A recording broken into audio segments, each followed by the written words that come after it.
Radiant bell tiles studio से आप देख रहे हैं एबीपी न्यूज। नमस्कार, मैं हूं चित्रा त्रिपाठी। शाम के 5 बजने वाले हैं। एबीपी न्यूज पर वक्त हो चला है सबसे बड़े डिबेट शो महादंगल का। महाकुंभ को लेकर महाजंग थमने का नाम नहीं ले रही है और ये लड़ाई विधानसभा तक आ पहुंची है। आज से यूपी विधानसभा के बजट सत्र की शुरुआत हुई, लेकिन पहले ही दिन महाकुंभ को लेकर समाजवादी पार्टी ने सरकार को घेरने की कोशिश की। राज्यपाल के अभिभाषण के दौरान जबरदस्त हंगामा हुआ।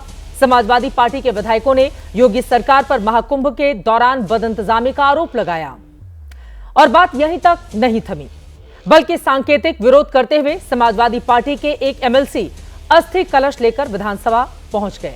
समाजवादी पार्टी ने योगी सरकार के इस्तीफे की मांग भी की। समाजवादी पार्टी ने 144 साल बाद महाकुंभ के आयोजन का जिक्र करके भी सरकार को घेरा है और कहा है कि धार्मिक ग्रंथों में 144 सालों का कहीं उल्लेख ही नहीं है। उधर विपक्ष पर पलटवार करने में मुख्यमंत्री योगी आदित्यनाथ भी पीछे नहीं रहे। मिल्कीपुर में समाजवादी पार्टी की करारी हार का इशारा करते हुए उन्होंने पहले तो ये अपील की कि विपक्ष अपने खुन्नस सदन में नहीं उतारे। इसके बाद उर्दू के बहाने मुख्यमंत्री योगी ने समाजवादी पार्टी पर दोहरा चरित्र रखने का आरोप भी लगा दिया। ऐसे में आज महादंगल में पूछेंगे, महाकुंभ के नाम यूपी में कब तक होगा संग्राम? क्या विधानसभा में हंगामा मिल्कीपुर में मिली हार के खुन्नस है? क्या कुंभ के नाम पर सरकार ने झूठा प्रचार किया या विपक्ष दुष्प्रचार में लगा हुआ है? सवाल यह भी है कि भीड़ और भगदड़ के मामलों में कहां हुई है गड़बड़ी। आज तमाम मुद्दों को लेकर बड़ी चर्चा करने वाले हैं, लेकिन उसके पहले वार पलटवार का यह दौर देखिए।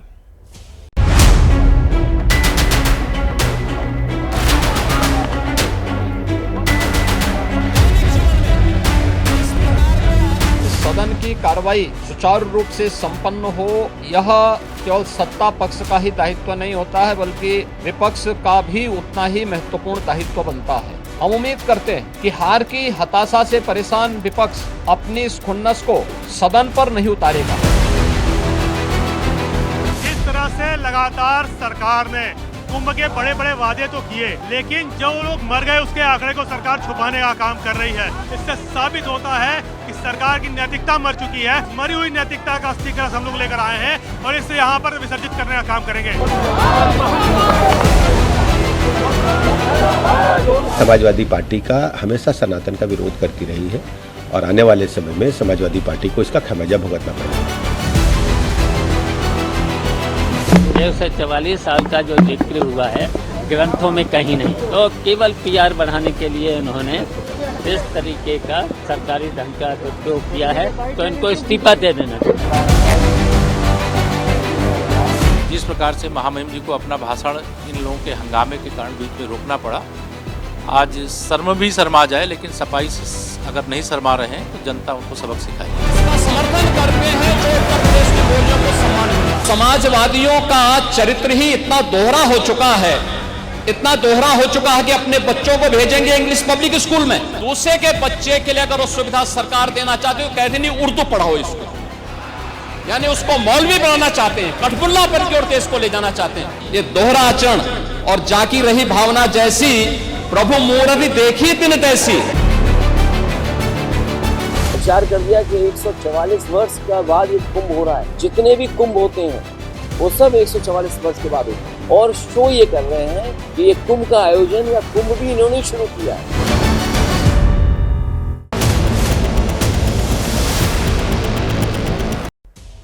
महाकुंभ की लड़ाई विधानसभा तक तो आई ही है, लेकिन पश्चिम बंगाल भी पहुंच गई है। बड़ी खबर इस वक्त की आपको देते हैं। महाकुंभ को लेकर पश्चिम बंगाल की मुख्यमंत्री ममता बनर्जी ने विवादित बयान दिया है। विधानसभा में बोलते हुए ममता ने महाकुंभ को मृत्यु कुंभ कहा है। ममता ने आरोप लगाया कि महाकुंभ के दौरान कोई योजना नहीं बनाई गई, वहां अमीरों और गरीबों के बीच भेदभाव किया जा रहा है। पश्चिम बंगाल की सीएम ममता बनर्जी का यह बड़ा बयान सामने आया है। क्या कुछ कहा है उन्होंने, सुनिए। মহাকুম্ভ আমি নাইবা বললাম, ওটা এখন মৃত্যু কুম্ভ হয়ে গেছে। মৃত্যু কূপের মতো আমি মহাকুম্ভকে সম্মান করি, পবিত্র গঙ্গা মাকে আমি সম্মান করি, কিন্তু প্ল্যানিং না করে এত হাইপ তুলে এত লোকের মৃত্যু বললেন 30 জন, কথাটা কি সঠিক? কত ডেড বডি ভাসিয়ে দিয়েছেন নদীতে, কত হাজার হাজার। तो ममता बनर्जी की ओर से यह बयान दिया गया, जिसके बाद बीजेपी की ओर से पलटवार किया जा रहा है। लेकिन कई ऐसे सवाल हैं जिसको लेकर बड़ी चर्चा हम करने वाले हैं। महाकुंभ के नाम पर इस देश की, प्रदेश की सियासत आखिर क्यों गरमाई हुई है? खास मेहमानों का तारुफ परिचय आपसे करवा देती हूं। संगीत रागी जी, राजनीतिक विश्लेषक, हमारे साथ इस वक्त स्टूडियो में आ चुके हैं। हमारे साथ ऋतुराज झा जी, आप प्रवक्ता हैं, आम आदमी पार्टी के जुड़े हुए हैं। मनोज काका जी, प्रवक्ता समाजवादी पार्टी के, हमारे साथ जुड़ चुके हैं। और साथ ही थोड़ी देर में सुधांशु त्रिवेदी जी भी आपको दिखाई देंगे, राष्ट्रीय प्रवक्ता भारतीय जनता पार्टी के और राज्यसभा के सांसद। सबसे पहले रागी साहब आपसे ही शुरुआत करते हुए, अब मृत्यु कुंभ बताया जा रहा है महाकुंभ को ममता बनर्जी की ओर से, और ये जो 144 सालों वाला नैरेटिव गढ़ा गया है, इसको लेकर शिवपाल यादव कह रहे हैं कि इस पर तो सीएम को इस्तीफा दे देना चाहिए। झूठ फैलाने का काम बीजेपी की ओर से किया गया है।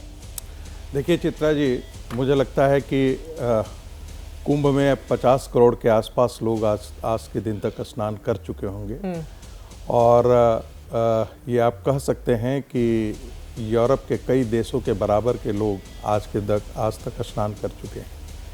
इतनी बड़ी व्यवस्था में थोड़ी बहुत चूक भी होती है, अव्यवस्था भी होती है, थोड़ी बहुत, लेकिन 30 लोगों की जान जा चुकी है। ठीक है, मैं मानता हूं। और यहाँ दिल्ली में 20 लोगों की। एक मिनट सुनिए मेरी बात। मैं उसे उन सब के प्रति संवेदना है, लेकिन इसके आधार पर ये कहना कि ये मृत्यु कुंभ है, ये ममता बनर्जी ही कर सकती हैं। जहां पश्चिम बंगाल में हिंदुओं को खदेड़ खदेड़ करके मारा जाता है, पश्चिम बंगाल के जितने भी सीमावर्ती क्षेत्र के हिंदू हैं वो सब भाग करके शरण लेकर के कहाँ चले जाते हैं, तो जो है झारखंड भाग जाते हैं, आसाम भाग जाते हैं। ये वो ममता बनर्जी है जहां पर इलेक्शन में सत्ता में आने के लिए कत्लेआम मचाया जाता है। ये वो लोग हैं। महाकुंभ को लेकर सवाल पूछो तो फिर आप विधानसभा का चुनाव याद दिला रहे हैं। इसलिए चूंकि ये लोग, देखिए सवाल कौन उठा रहा है, जिस समाजवादी पार्टी ने कार सेवकों की हत्या करके सरजू का रक्त लाल कर दिया,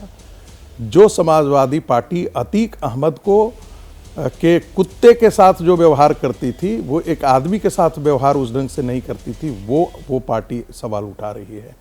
तो इनके सवालों का कोई मतलब नहीं बनता है। महत्वपूर्ण बात यह है कि जो कुंभ के अंदर भारत और सनातन की एक श्रद्धा है, उस श्रद्धा में इतने सारे लोग गए, निश्चित तौर पे अव्यवस्था आई है, देखने में आई है।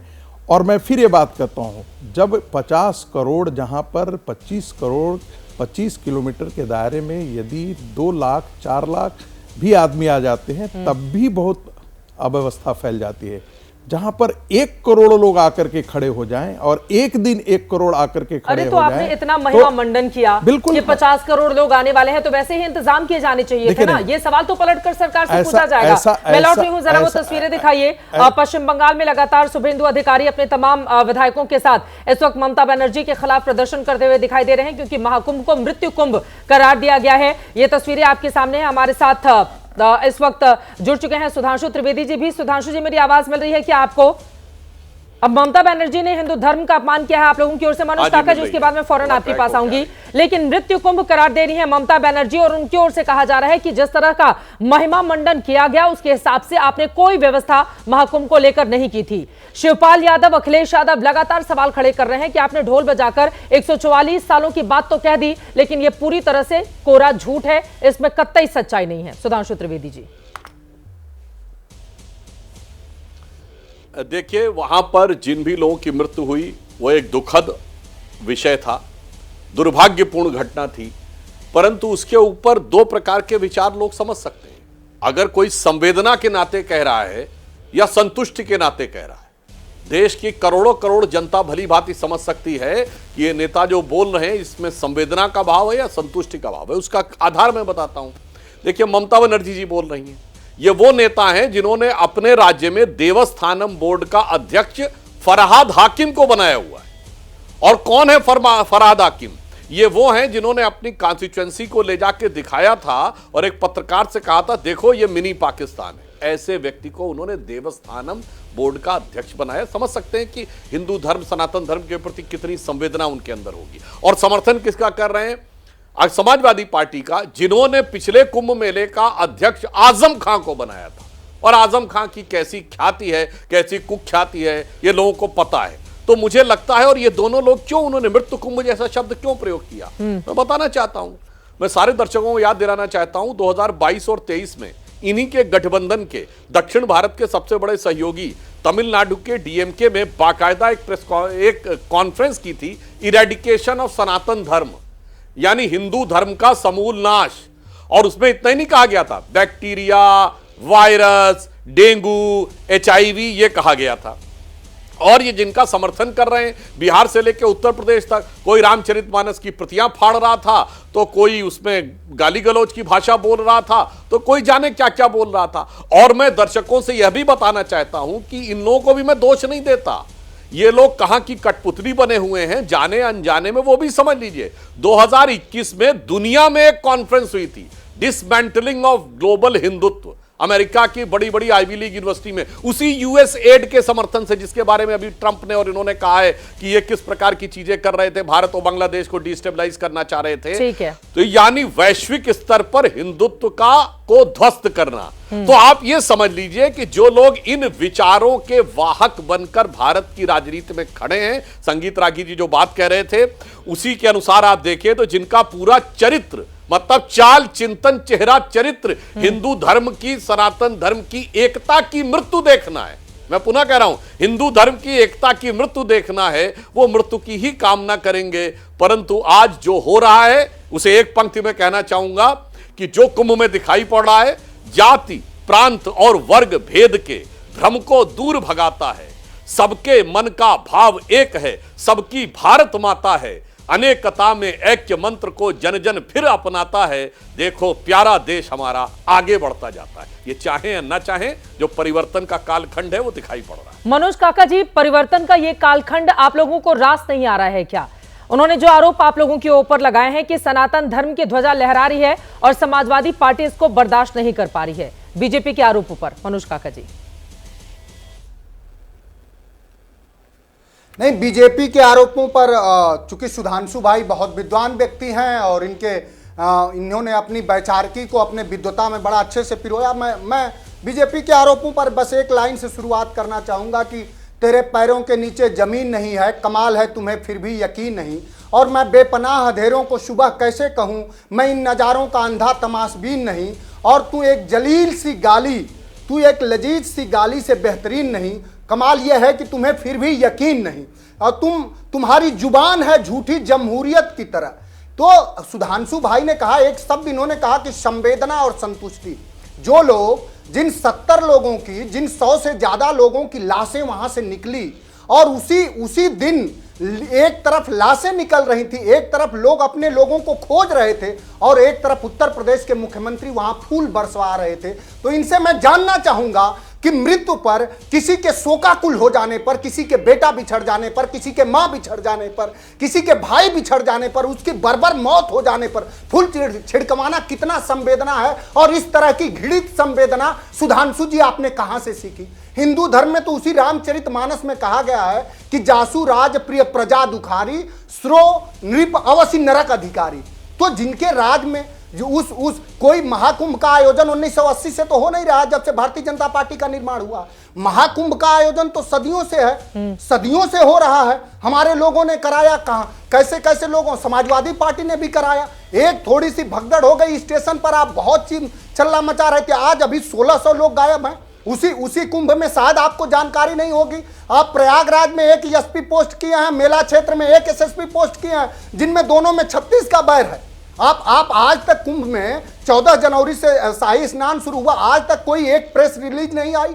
आप जैसे लोग भी, मैं जानता हूं, क्योंकि हम लोग पत्रकारों से भी संवाद करते हैं, उनको सच दिखाने पर उनको जेल में अखिलेश यादव जी ने कभी नहीं भेजा। उनके हर तरह के आलोचना को उन्होंने बड़े हृदय से स्वीकार किया, उससे सुधार किया। तो आप सजावटी अतिरेक से सुधांशु भाई, अगर कुंभ से, महाकुंभ से लाशें निकल रही हैं, अगर उसका बचाव करना चाहते हैं और इसी तरह की संवेदना सीखे हैं, तो आपको इस तरह के संवेदना के लिए हम बधाई ही देना चाहेंगे। और क्या कहेंगे कि लोगों के मरने पर भी जो मरमाहत न हो, फूल छिड़कवाए, जिसका देश के संतों ने भी, जो मुखर संत रहे, उन्होंने भी विरोध किया।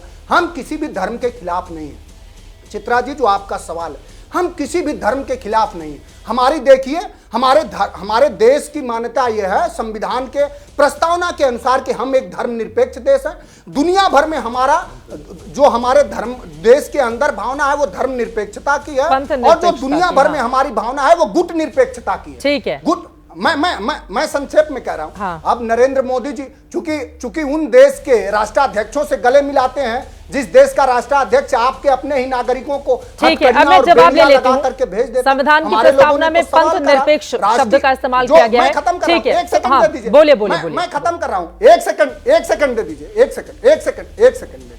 हमारे राष्ट्रीय अध्यक्ष जी ने बहुत वाजिब सवाल करा उन्होंने कि आप जब ये कहते रहे कि आपने 100 करोड़ लोगों का प्रबंध किया है तो अभी तो 52 करोड़ ही आए जो आपके ही आंकड़े बता रहे हैं। तो आप सजावटी वैभव विलास दिखाने के अलावा जो 1600 लोग आज भी भटक रहे हैं अपने माँ का, अपने बाप का, भाई का को ढूंढ रहे हैं, उनको बता दीजिए। ठीक है, 55 करोड़ लोग अब तक संगम में डुबकी लगा चुके हैं, ये आज का आंकड़ा है।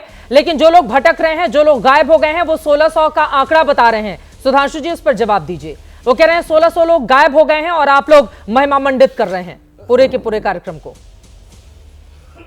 दोनों बातों का जवाब दे देता हूं। देखिए, पहले इन्होंने कहा कि पत्रकारों के लिए अखिलेश जी की सरकार में कुछ नहीं होता था, तो याद दिलाना चाहता हूं शाहजहांपुर में एक पत्रकार ने केवल फेसबुक पे पोस्ट अगेंस्ट में लिख दी थी, आजम खान साहब के अगेंस्ट में, और उसके बाद वो जिंदा जल गए थे। उन्होंने पोस्ट में लिख के गए थे कि हमारे लिए फला फला जिम्मेदार है, इसके बावजूद रत्ती भर कार्रवाई नहीं हुई थी। और मनोज जी को मैं याद दिला दूं, उत्तर प्रदेश के इतिहास में यदि अखबारों के कार्यालय पर किसी राजनीतिक दल के कार्यकर्ताओं ने हमला करके तोड़फोड़ किया है तो 1994 में लखनऊ में जागरण और अमर उजाला के अखबार के कार्यालयों पर मुलायम सिंह जी की सरकार के समय में, इसलिए कि सरकार के खिलाफ खबर छप गई थी। अब आता हूं जो आपने बातें कही, इस प्रकार का अतिरेक का आंकड़ा कि 1600 थे और ये थे। जनाब, मैं याद दिलाना चाहता हूं, आपकी पार्टी वो पार्टी है जिसके नेता ने कहा था अयोध्या में सीधे गोली चलने पे कि मैंने 16 हिंदू मरवा दिए थे। 16 की संख्या मानी थी और वर्ड क्या बोला था? मैंने मरवा दिए थे, इससे ज्यादा और मैं क्या कर सकता था। ये नहीं कहा था कि दुर्भाग्य से मर गए, पुलिस की गोली में उनकी मृत्यु हो गई, मुझे दुख है, कोई वर्ड नहीं था। और उस जमाने में सोशल मीडिया नहीं था, जबकि लोगों का कहना है, मैं अखबारों कटिंग दिखा सकता हूं, आज अखबार ने निकाला था कि 400 लोग की डेथ हुई, सैकड़ों मारे गए, 60 की संख्या लिखी हुई थी जनसत्ता में। वो सब अखबारों कट, वो छोड़िए वो उस विषय को। मैं सिर्फ ये कहना चाहता हूं कि आज तो सोशल मीडिया का जमाना है, आप जिस प्रकार की बातें कह रहे हैं 1600 चीफ सेक्रेटरी उस समय था। अरे भैया सुनिए, उसको मोदी जी ने अब अपना चीफ सेक्रेटरी बना रखा है। अपनी बारी में बोलेंगे, अपने बारी में, अपने टर्न पे बोलिए मेरे भाई, अपने टर्न पे। नहीं, कोई उनके जमाने का चीफ सेक्रेटरी नहीं था। इसका भी जवाब दीजिए ना, अपनी बारी में प्लीज, अपनी बारी में। जी नहीं, सुधांशु जी कोई चीफ सेक्रेटरी नहीं था। ऋतुराज झा भी इंतजार कर रहे हैं, नहीं हो पाई है। मनोज जी, इनकी बात हो जाए अपनी बारी में। सुधांशु भाई, मैं सिर्फ दर्शकों से कहना चाहता हूं कि जिस प्रकार के ये लोग, पूरा निर्माण ही झूठ के बुनियाद पर है। सर अपने टर्न पे बोलिए ना। मनोज जी, दर्शक देख रहे हैं कि कौन बीच में हस्तक्षेप करता, तो समझ में आ जाता है कि कहां पे अव्यवस्था है।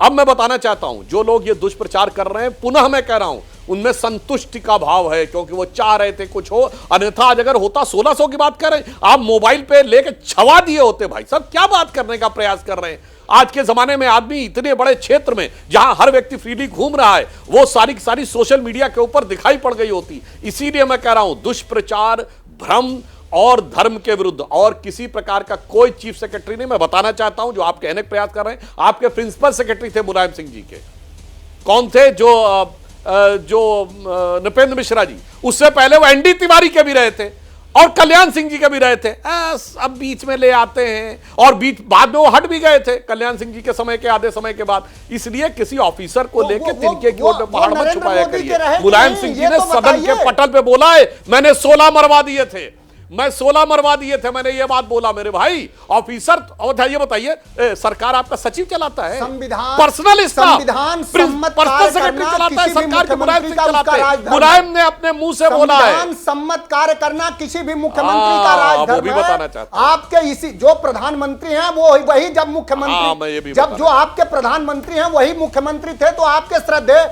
अटल जी ने कहा कि नरेंद्र मोदी ने राजधर्म का पालन नहीं किया, उस पर भी कुछ बोलिए, अपनी विद्वता दिखाइए। अरे मनोज काका जी, वो राजधर्म के आगे आज देखिए, वो तीसरी बार प्रधानमंत्री बन चुके हैं और 20 से ज्यादा राज्यों में, 21 राज्यों में भारतीय जनता पार्टी एनडीए की सरकार है। मैं आ रही हूं, लेकिन उसके जब लोगों के बीच जाकर आप राजधर्म की बात करते हैं, अटल जी ने बोली थी ये बात, लेकिन फिर उसका असर देखिए, उसी देश ने उनको स्वीकार भी तो कर दिया है। लेकिन बोले उसके बाद मैं कुंभ पर वापस आना चाहूंगी। बोले सुधांशु जी, सुधांशु चित्रा जी, जी एक लेकिन लाइन पूरी जो कर दूं, व्यवस्था चित्रा आप जी लोगों एक को लाइन, करनी एक चाहिए लाइन, थी, उसमें बस तो एक चूक हो गई ना। मनोज जी,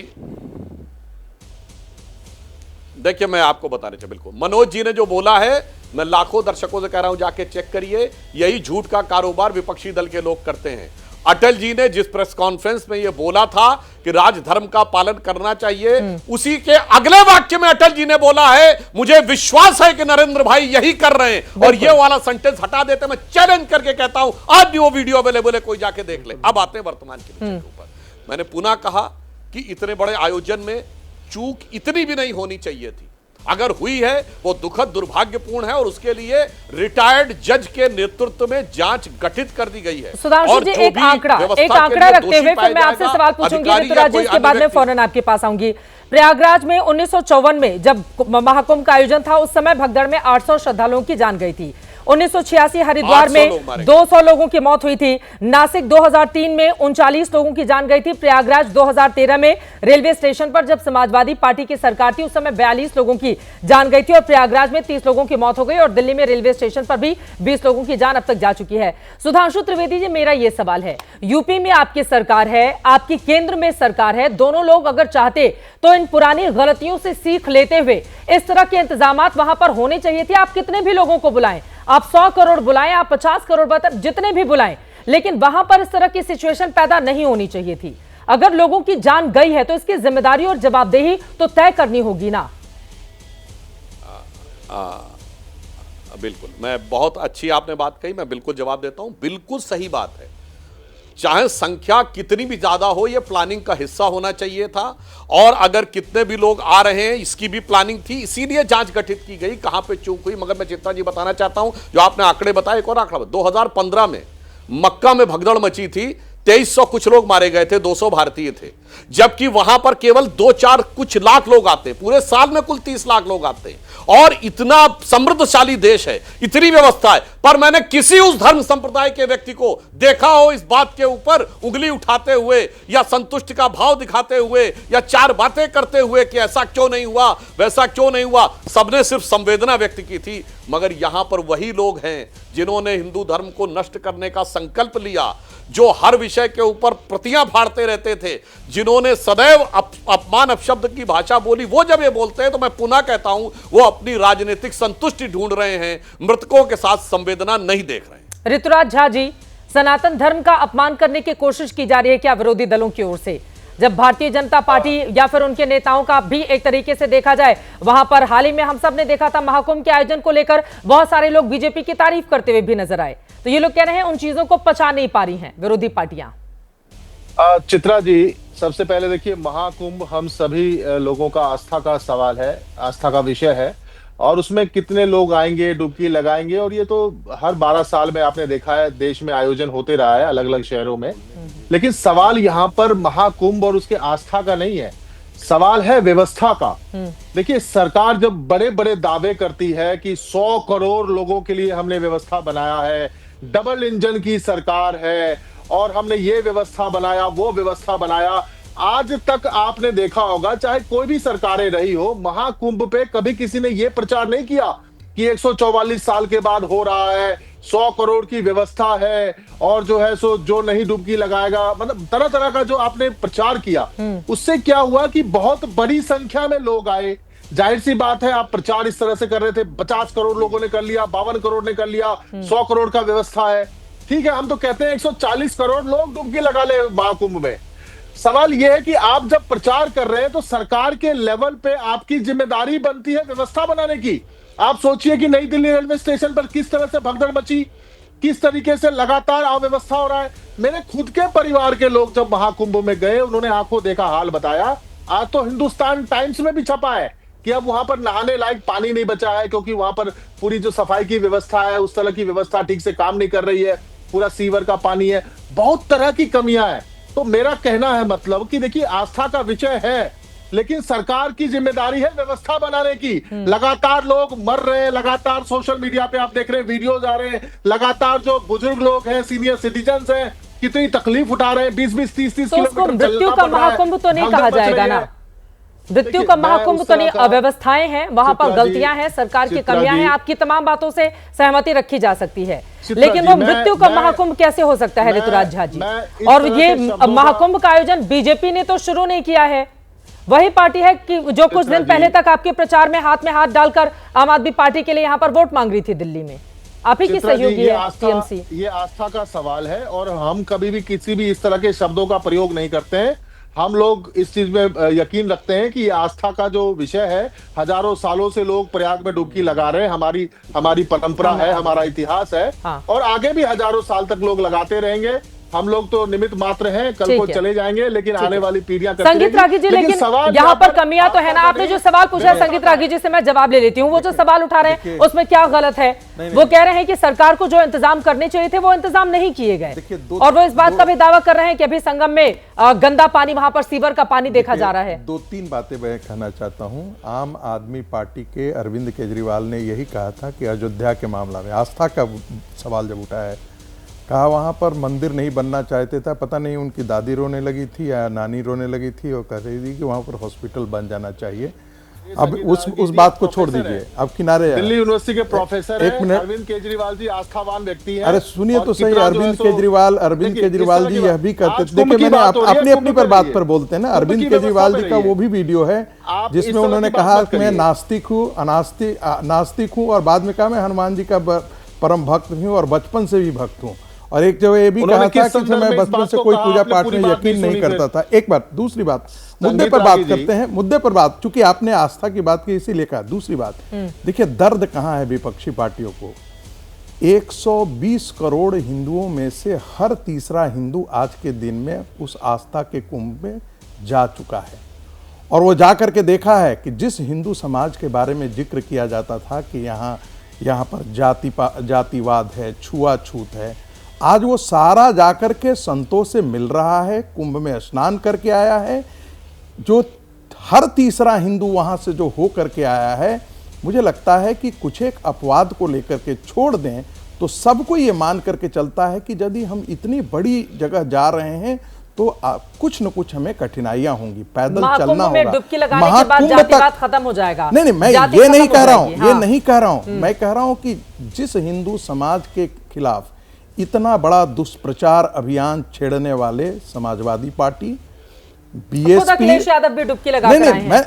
मैंने क्या, अखिलेश यादव जो है वो क्या प्रोटोकॉल आम आदमी की तरह वहां पर गए थे क्या? उनको वीआईपी सुविधा वहां पर नहीं मिली थी क्या? पहले मुलायम सिंह जी वीआईपी सुविधा नहीं प्राप्त करते थे क्या?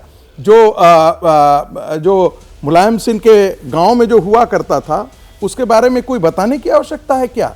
लेकिन जानबूझ करके चूंकि कुंभ सफलता की ओर जा रहा था, उसमें कुछ न कुछ विघ्न संतोषी लोग जो हैं उनको लग रहा है कि हाँ इससे हम बदनाम करें, लेकिन इससे कोई फर्क नहीं पड़ने वाला है। आज भी आप जाकर के देखें, मैं तो कल पटना रेलवे स्टेशन को देख रहा था, हजारों लोग आ करके और अपने आप को संतोष की भाव से, हाँ वहां पर बहुत भीड़ थी, कठिनाइयां थी, लेकिन इसके बावजूद भी लोग पहले तो यहां पर सत्तू बांध करके और चने बांध करके लोग वहां पर जाया करते थे। धर्म क्षेत्र पे लोग ऐसे ही जाया करते थे, तीर्थ स्थल पर ऐसे ही जाया करते थे, और आज के दिन में तो अद्भुत व्यवस्था वहां पर किया गया है।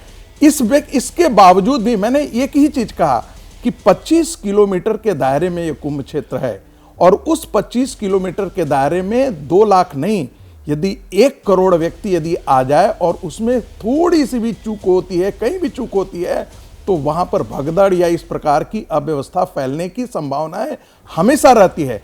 आप कितना से कितना बड़ा आप व्यवस्था कर लें, इसके बाद नहीं मैं कह रहा हूं, लोगों को जागरूक कीजिए पहले। यदि उत्तर प्रदेश की पूरी संख्या बहुत ज्यादा बढ़ जाए तो फिर उसको रोकने की कोशिश कीजिए। आपने जो बात कही है ना, आपने जो बात, तरह की स्थिति पैदा होनी ही है अगर करोड़ों लोग आ जाएंगे। नहीं, मैंने ये नहीं कहा कि हो सकती है इस प्रकार की व्यवस्था।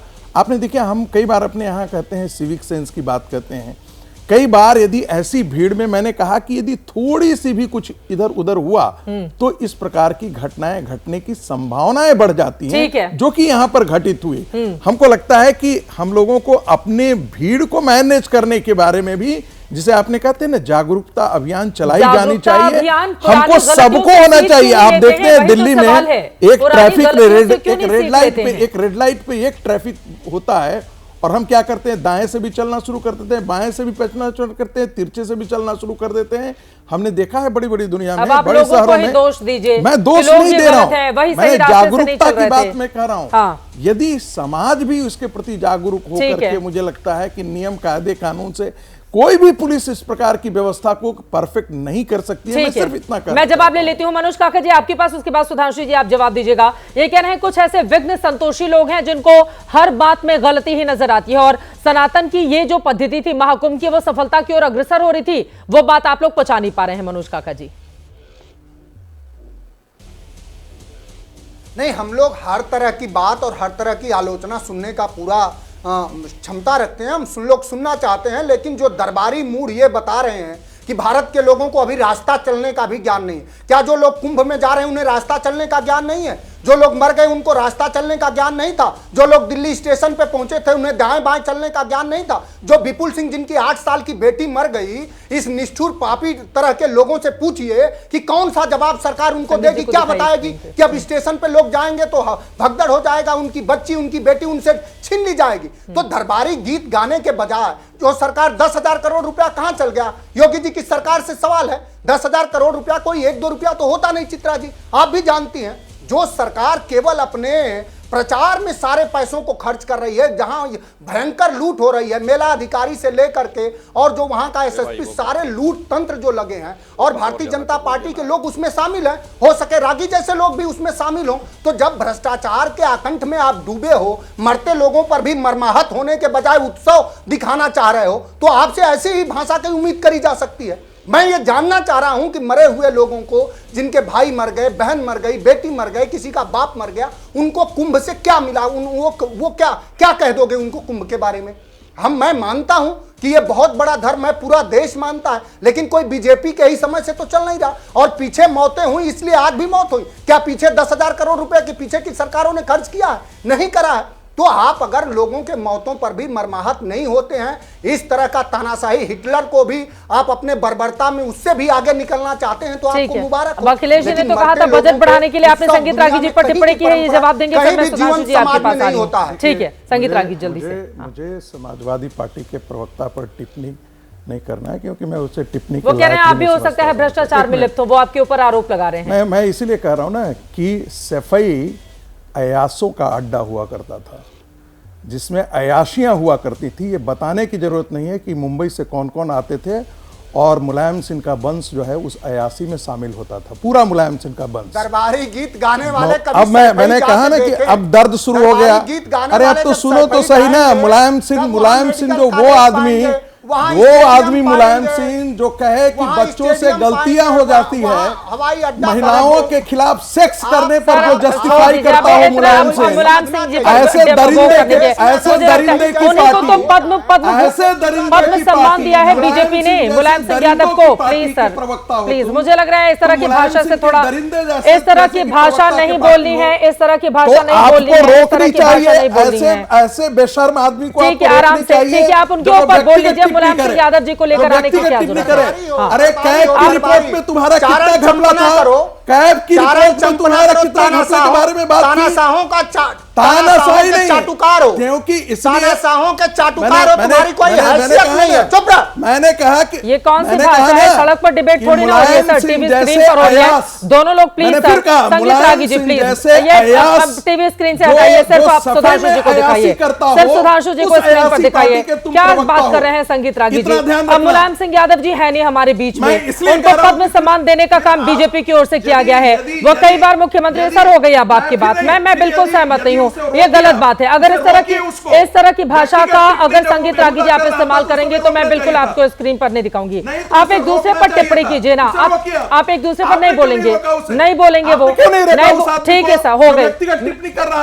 आप एक दूसरे पर व्यक्तिगत टिप्पणी कीजिए जो नहीं है हमारे बीच, हम उसको लेकर इस तरह की भाषा का इस्तेमाल क्यों कर रहे हैं? प्लीज, मुलायम सिंह यादव जी के बारे में इनकी अपनी व्यक्तिगत टिप्पणी है ना, हमारा ना चैनल का कुछ लेना देना रही है। सुधांशु त्रिवेदी प्लीज सर, हो गया हो गया हो गया हो गया हो गया हो गया और आराम से। अब देखिए सर, मैं आपके बगल में बैठी हुई हूँ, मैं आपके बगल में बैठी हुई हूँ। अब मैं आपका ऑडियो म्यूट भी करा दूं, मेरे से आवाज जाएगी। सब खत्म कीजिए ना। संगीत जी प्लीज, संगीत जी, संगीत जी प्लीज, संगीत जी प्लीज, संगीत जी प्लीज, संगीत जी प्लीज, संगीत जी प्लीज। सुधांशु त्रिवेदी जी, क्या सबक सीखा, क्या सबक सीखा, क्या सबक सीखा बीजेपी ने? मैं बताना चाहता हूं, देखिए सबक और जो सबक जनता देख रही है, दोनों की बात बताता हूं। देखिए भीड़ में अव्यवस्था हुई और अव्यवस्था के कारण कोई दुर्घटना हुई और उनमें मृत्यु हुई, उसको लेकर जिस प्रकार की भावना की बात समाजवादी पार्टी और अन्य दल कर रहे हैं, तो मैं तो याद दिलाना चाहता हूं, इनके जमाने में तो भीड़ जाती थी और सीधे मार के खत्म कर देती थी, तब संवेदना नहीं जागती थी। लखनऊ में भगवान महावीर की बुद्ध की मूर्ति तोड़ना 2012 में, भगवान बुद्ध की मूर्ति तोड़ना, इलाहाबाद, कैसरगंज, आपको याद हो मथुरा, मुजफ्फरनगर, उन सब में तो कहा कि क्या संवेदना कैसी थी, एक ही समुदाय को कंपनसेशन देंगे। और इस समय हाई कोर्ट ने फटकार लगाई थी, अन्यथा ये एक समुदाय को, एक वर्ग को कंपनसेशन देने की बात करें तो संवेदना कितनी है समझ में आता है। दूसरा आरोप लगाया कि साहब प्रचार ज्यादा हुआ, प्रचार की वजह से लोग आए। नहीं, मैं चित्रा जी बताना चाहता हूं सारे दर्शकों को, प्रचार का विषय नहीं है। प्रचार तो रैलियों का बहुत किया जाता है, गाड़ियां लगाई जाती हैं राजनीतिक रैलियों में, तब कितने लोग आते हैं। ये प्रचार नहीं, ये एक प्रकटीकरण हो रहा था। 144 साल के बाद कुंभ प्रयागराज में हो रहा है, ऐसा नहीं है। एक दृष्टि से ये 450 साल के बाद हो रहा है। कैसे 450 साल के बाद ये पहला मौका है जब कुंभ प्रयागराज में हो रहा है, इलाहाबाद में नहीं हो रहा है। 450 साल के बाद ये पहला मौका है जब अक्षय वट आम जनता के लिए दर्शन के लिए खुला है, वरना स्वतंत्रता के बाद इतना लंबा समय होने के बाद भी सनातन धर्म का वो प्रतीक अक्षय वट जो इलाहाबाद के किले के अंदर था, वो जनता के लिए नहीं खुला हुआ था। और ये 450 साल के बाद इसलिए भी एक अलग प्रयागराज है क्योंकि इस समय श्री रामलला विराजमान अयोध्या में प्राण प्रतिष्ठित हो चुके हैं और उस जिले का नाम अब फैजाबाद नहीं अयोध्या है। यह 450 साल के बाद वो दौर आया है जब औरंगाबाद का नाम औरंगाबाद नहीं छत्रपति संभाजी नगर है। तो साहब ये प्रकटीकरण है, ये प्रचार नहीं है। आप नहीं समझ पा रहे। और मैं एक और बात कह दूं, आज इससे पहले किसी कुंभ में कभी चित्रा जी आपने सुना कि बताया जाता हो कि 12 साल की जुपिटर की रोटेशन के ऊपर ये होता है। अभी ऋतुराज जी बोल रहे थे हजारों साल से हो रहा, बिल्कुल हजारों साल से हो रहा है। 12 साल में बृहस्पति ग्रह की आवृत्ति के अनुसार। और जो लोग कहते थे धरती चपटी है, जो कहते थे धरती स्थिर है, जो कहते थे सूरज धरती के चारों ओर घूमता है, जो कहते धरती ब्रह्मांड का केंद्र है, उन लोगों के बारे में चू नहीं निकलता था। और आप देखिए जो जो वैज्ञानिक प्रगति हुई, हिंदू धर्म की श्रेष्ठता स्थापित हुई। और बचपन में हमें पढ़ाया क्या जाता था कि प्रयाग का संगम कहां है, गंगा जमुना और काल्पनिक सरस्वती पे। 80 के दशक तक जिन लोगों ने पढ़ा है उन्होंने यही पढ़ा होगा। और फिर क्या हुआ, नासा की सैटेलाइट की पिक्चर आई और सरस्वती नदी का ट्रैक दिख गया।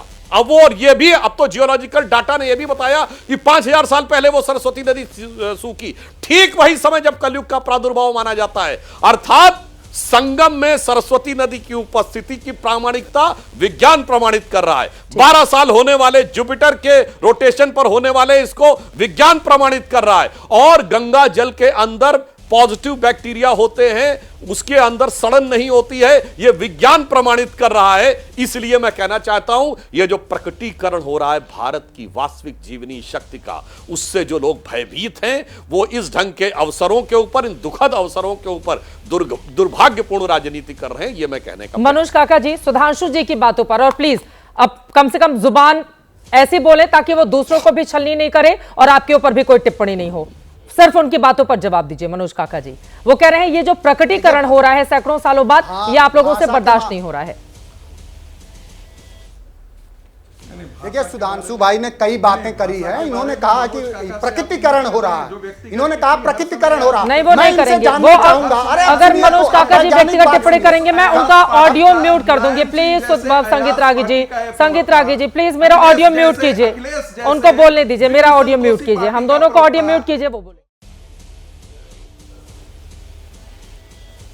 देखिए सुधांशु भाई ने जो बात करी है कि अब ये प्रकटीकरण हो रहा, मैं इनसे जानना चाहूंगा कि जब कुंभ में 100 से ज्यादा लोगों की जो आंकड़े बता रहे हैं जान चली गई, वो कैसा प्रकटीकरण था। कुंभ में आए दिन लोग फंस जा रहे हैं, 300 किलोमीटर तक जाम है, ये कैसा प्रकटीकरण है। मैं आपसे जानना चाहूंगा, आपने विज्ञान की भी बात करी, अच्छा करा, क्योंकि संविधान के अनुच्छेद 51 में व्यक्ति की वैज्ञानिक दृष्टिकोण बढ़ाने का और उसके प्रचार प्रसार की बात करी गई है। आप, मुझे खुशी हुई कि आपने कम से कम वैज्ञानिक बात करी। इसी गंगा जमुना के सफाई के लिए जो उत्तराखंड के जो प्रोफेसर थे, प्रोफेसर सानंद, 118 दिन भूख हड़ताल पे रहे और उनकी जान चली गई। देश की सरकार ने संज्ञान नहीं लिया। मां गंगा अविरल कैसे होंगी? अविरल तब होंगी जब उसमें एक भी बांध नहीं रहेगा। कम से कम इन सब बातों का तो आपको जरूर ज्ञान होगा। बीओडी का लेवल क्या है? पानी में बीओडी का लेवल क्या है? पानी में बीओडी का लेवल जब 2 से कम रहता है तब वो व्यक्ति के लिए, नहाने के लिए और आचमन के लिए स्वच्छ हो। आज प्रयागराज में जो बीओडी का लेवल है वो कम से कम 15 से 20 है। मैं आपसे जानना चाहूंगा कि प्रयागराज में आपने कितने एसटीपी प्लांट बनाए, कितने एमएलडी का बनाया, आपने बनारस में कितना बनाया, आपने कानपुर में कितना एसटीपी प्लांट बनाया? एक भी नहीं बनाया। तो जब एसटीपी प्लांट नहीं बनाया, सारे सीवर के पानी मां गंगा में जा रहे हैं, तो आप उनके सफाई के नाम पर 55,000 करोड़ रुपए डकार गए स्वच्छ गंगा के नाम पे। ये सब बातें हैं, आप बताइए ना हमको। अगर आप में हिम्मत हो, मैं बिल्कुल शांति से सुन लूंगा। सुधांशु भाई, 10 एसटीपी प्लांट का बताइए आप नाम, जो प्रयागराज में बना हो और कानपुर में बना हो, बताइए मुझे। हाँ बोलिए। देखिए, दोनों बातें बताता हूं। देखिए, समस्या जानते क्या है? मात्र 2 हफ्ते 15-20 दिन पहले अखिलेश जी का बयान देखिए, वो कह रहे हैं कुंभ में कोई भीड़ नहीं आ रही है, ये आंकड़े बढ़ा चढ़ा के बता रहे हैं। अब जब सब तरफ जाम दिखने लगा, सारी चीजें दिखने लगी, तो अब अव्यवस्था की बात कर रहे हैं। तो मैं मनोज काका जी की बात पे आरोप प्रत्यारोप अपनी जगह है। जो लाखों दर्शक देख रहे हैं उनसे कहना चाहता हूं, इनका कहना है कि वहां पे पानी की स्थिति बहुत खराब है, आचमन करने क्या, वो स्नान करने लायक नहीं है। यही तो आपका आरोप है ना। तो मैं आज कहना चाहता हूं, आज 50 करोड़ लोग अब तक इसमें स्नान कर चुके हैं, तो 10% लोगों को तो बीमार पड़ना चाहिए था। चलिए 10 नहीं, 1% को तो बीमार पड़ना चाहिए था ना। तो 50 लाख लोग तो हॉस्पिटलाइज हो जाने चाहिए थे। 50 लाख लोग अगर इस देश में हॉस्पिटलाइज होते, हाहाकार मच जाता। बस इतना तथ्य काफी, बहुत बहस करने की जरूरत नहीं होती है। जो आप लोग आकर, वो क्या है कि गंदगी वहां पानी में नहीं है, गंदगी दिमाग में भरी हुई है। गंदगी पूरा दिमाग में भरी हुई है कि किस प्रकार से वही इरेडिकेशन ऑफ सनातन धर्म वाली भरी। अरे भाई, सारे मंत्रिमंडल के लोग जा रहे हैं, राष्ट्रपति उपराष्ट्रपति जाके डुबकी लगाए हैं, प्रधानमंत्री मुख्यमंत्री जाके। अरे मैंने तो साफ साफ बोला ना, आप बताइए ना। अब सुनिए, अरे भाई, आपसे कम से कम मैं डाटा सुनना यही तो तर्क की बात है। सिंपल, हमारे दिल्ली के अध्यक्ष ने अपनी बारी, सुनिए, मनोज काका जी आपने सवाल पूछा है, जवाब ले लेते हैं। अपने टर्न पे बोलिए, मैं तो आपके में नहीं बोल खत्म हो जाएगा। प्लीज अपनी बारी में बोले तो ज्यादा बेहतर रहेगा। सुधांशु जी अपनी बात खत्म कीजिए, मनोज काका जी उसके बाद बोलिएगा आप। मैं बता सुन, बस जल्दी से खत्म कर रहा हूं। देखिए, जैसे हमारे दिल्ली के अध्यक्ष वीरेंद्र सचदेवा जी ने जमुना में डुबकी लगाई थी और उसके बाद वो हॉस्पिटलाइज हुए थे, और उसकी डॉक्टर की रिपोर्ट अवेलेबल है कि स्किन पे क्या क्या एलर्जी थी। इसलिए मैं कहना चाहता हूं भाई, जो दुष्प्रचार कर रहे हैं बताएं तो कि कितने लोग प्रभावित हुए। इसीलिए मैं कहना चाह रहा हूं कि ये सारी की सारी चीजें पुनः, मैं अपनी बात पे पुनः आग्रह कर रहा हूं, इसमें कोई संवेदना नहीं है, इसमें सिर्फ संतुष्टि का भाव है। और अंत में मैं कहना चाहूंगा एक बात, मैं समझ सकता हूं समाजवादी पार्टी का दर्द कि वो जो जातियों में पीडीए का अपने अपने हिसाब से व्याख्या करते थे, हमारे हिसाब से तो परिवारवादी, दबंग और अपराधी वाली बात है। ये पीडीए का ख्वाब सजोए हुए वाला जो सपना है, वो संगम में बहता हुआ नजर आ रहा है। ज्यादा समस्या ये है, और जो सड़कों पे जाम दिख रहा है, उसमें आपकी राजनीतिक प्रकृति का मार्ग अवरुद्ध होता हुआ दिख रहा है, वो जाम होता हुआ दिख रहा है। यह समस्या है। इसीलिए मैं कह रहा हूं, ईमानदारी से देखिए, भारत के सांस्कृतिक उत्थान के रूप में देखिए। राजनीति चलती रहेगी, हजारों सालों से कुंभ चल रहा, हजारों साल आगे चलता रहेगा। इसलिए राजनीतिक लाभ हानि के तराजू पे तौलकर भारतीय संस्कृति की इस महान परंपरा को लांछित करने का प्रयास मत करिए। मनोज काका जी, ये बात तो सच है ना कि 2012 में 12 करोड़ लोग 13 में गए थे, और अभी की मौजूदा स्थिति 55 करोड़ तादाद पार कर चुकी है। वो कह रहे हैं जो जातिवाद पीडीए है वो गंगा में डुबकी लगा चुका है और हिंदुत्व का उभार हो रहा है, जो आप लोग बर्दाश्त नहीं कर पा रहे हैं।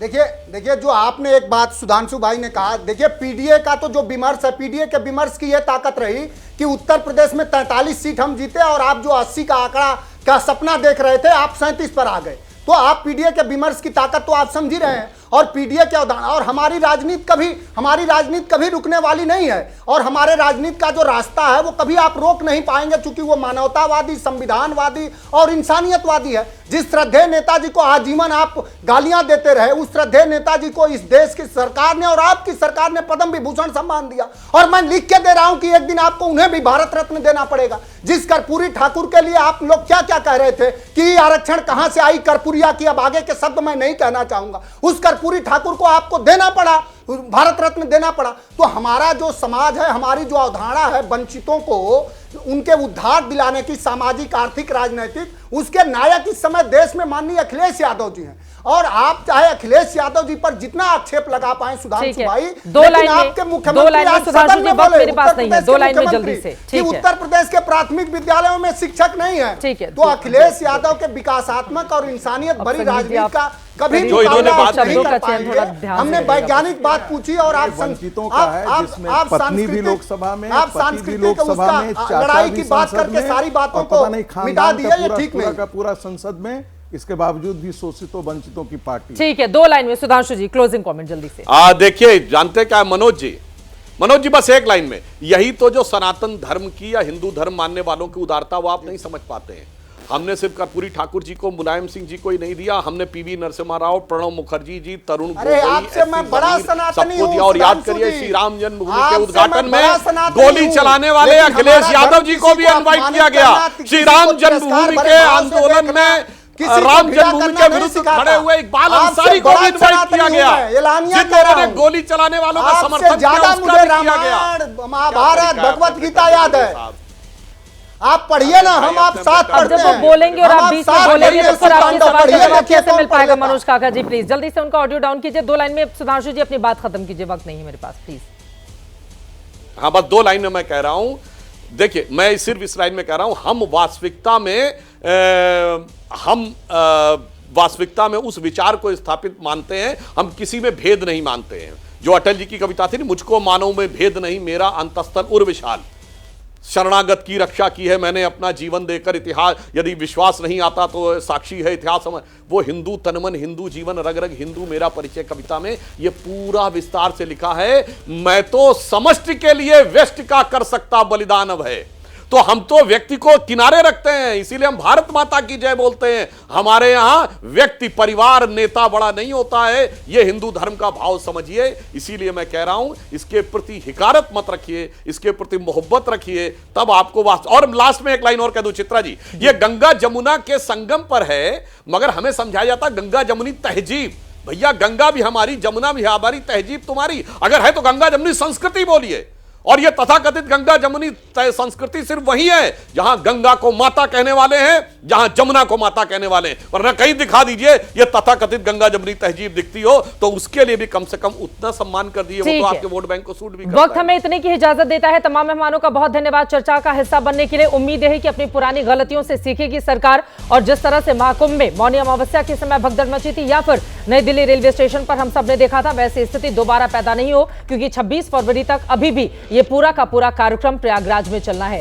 दुनिया बदल रही है और ये भारत के लिए ला रही है इन्फिनिट अवसर, जिसे हम कहते हैं मिनट इन्फिनिट। आइए आइडियाज ऑफ इंडिया के मंच पर समझे इसी मिनट इन्फिनिट को 21 और 22 फरवरी abplive.com पर।